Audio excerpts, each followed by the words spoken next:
네이버 블로그 김종원 작가님과의 대화. 일기로 시작해서 하나의 브랜드를 창조하는 글쓰기. 내가 쓰고 싶은 이야기를 쓰면 일기가 되고, 남도 읽고 싶은 이야기를 쓰면 좋아요가 붙고, 세상에 필요한 이야기를 쓰면 공유가 된다. 그리고 타인을 도와주려는 마음을 담으면 브랜드가 된다. 그렇다고 당신이 쓴 일기가 쓸모없는 건 아니다. 누구나 처음에는 일기로 시작해서 하나의 브랜드를 창조하게 되는 거니까. 그러므로 가장 중요한 건 지금 쓰는 것이다. 자기 삶을 스스로 도울 수 있는 자가 타인의 삶도 도울 수 있는 거니까. 김종원, 글은 어떻게 삶이 되는가? 내가 담긴 댓글이 곧 나의 현재 지적 수준이다.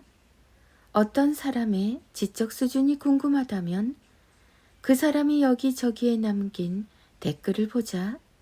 같은 글이나 영상을 접해도 그 사람의 수준에 따라서 남길 수 있는 댓글 역시 달라진다.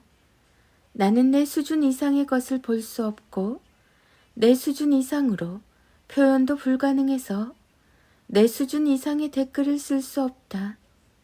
내가 남긴 댓글이 곧 나의 현재 지적 수준이다. 그러니 댓글 쓰기를 망설이지 마라.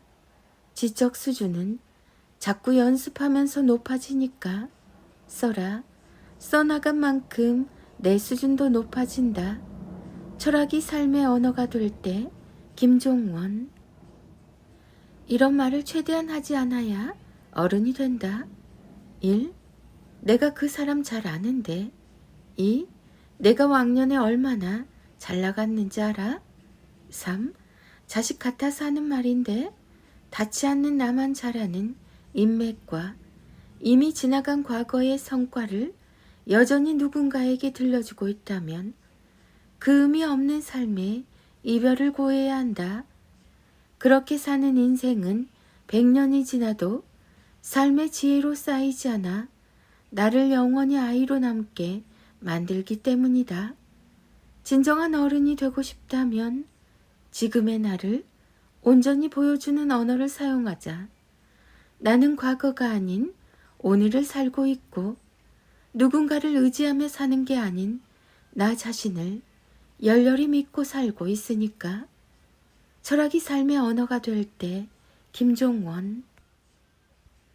아이가 쉬지 않고 말을 한다는 건 지능이 뛰어나다는 증거입니다.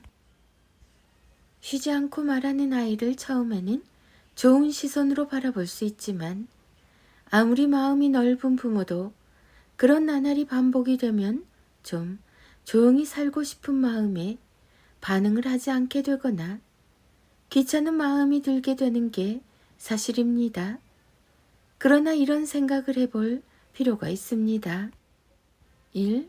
아이가 쉬지 않고 말한다는 건 계속 생각하고 있다는 멋진 증거. 2. 이것과 저것을 잘 연결해서 하나의 이야기로 완성할 수 있다. 3. 어휘력과 표현력이 뛰어나서 말할 소재가 끝없이 탄생한다. 4. 내가 아는 것들을 소중한 엄마 아빠에게도 알려주고 싶다. 5. 엄마 아빠와 대화를 통해서 더 깊고 다채로운 공부를 하고 싶다. 이때 중요한 건 엄마 아빠의 반응입니다. 반응의 수준에 따라서 아이는 그저 단순한 수다쟁이가 될 수도 있고 반대로 논리와 감성을 겸비한 지적인 사람이 될 수도 있죠. 아무런 쓸모없는 잡담이 아닌 지적 호기심이 넘쳐서 나오는 흥미로운 소재가 가득한 대화를 나누는 수준에 도달하게 만들고 싶다면 중간중간 엄마 아빠가 이런 질문과 이야기로 반응해 주시면 됩니다. 아이의 지적 성장을 돕는 12개의 말을 소개하니 늘 기억해 주시고 아이와 나누는 일상에서 적절하게 활용해 주세요. 1. 네가 말할 때 엄마 아빠는 늘 기대하게 돼. 2.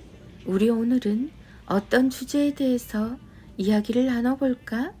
3. 와, 그 부분은 진짜 공감이 많이 된다. 4. 그런 생각은 어떻게 하게 된 거야? 5. 그걸 일상에서 실천하며 활용하려면 어떻게 해야 할까? 6. 방금 네가 말한 걸 좀 더 깊게 공부하려면 어떤 책을 읽으면 될까? 7. 말하는 것도 중요하지만 듣는 것도 중요한 거 알지? 8. 감정은 말로 섬세하게 잘 풀어내는 네가 참 대단해. 9. 요즘에는 거기에 관심이 많구나. 뭐가 그렇게 궁금했어? 10. 그랬구나. 진짜 좋았겠다. 그때 어떤 기분이었어? 11. 이건 뭐야? 왜 그렇게 되는 걸까? 12. 아, 그런 일이 있었구나. 그럼 우리 같이 생각해 볼까? 이번에는 엄마 아빠가 말해 볼게. 맞아요. 사는 게 너무 바쁘면 아이가 옆에서 자꾸 쉬지 않고 말하는 모습이 지겹거나 귀찮아질 수 있습니다. 그럴 때는 이렇게 생각해 보세요. 지금은 쉬지 않고 이런저런 이야기를 하며 아기 새처럼 곁에 꼭 붙어 있지만 아이 삶에서 엄마 아빠가 전부인 날이 과연 얼마나 남았을까? 오늘도 그 귀한 하루가 사라지고 있습니다. 엄마 아빠를 자기 삶의 전부라고 생각하는 지금 위에 소개한 12가지 말을 통해서 아이의 이야기에 좀 더 지혜롭게 반응하는 하루 되시길 바랍니다. 오늘은 서로에게 주어진 소중한 선물이니까요. 너에게 들려주는 꿋꿋한 말, 김종원 작가. 자녀들의 인문학 인력 낭송이 이어집니다. 불원정 365 인문학 인력 부모가 시처럼 살면 아이는 자기 삶의 시인이 됩니다.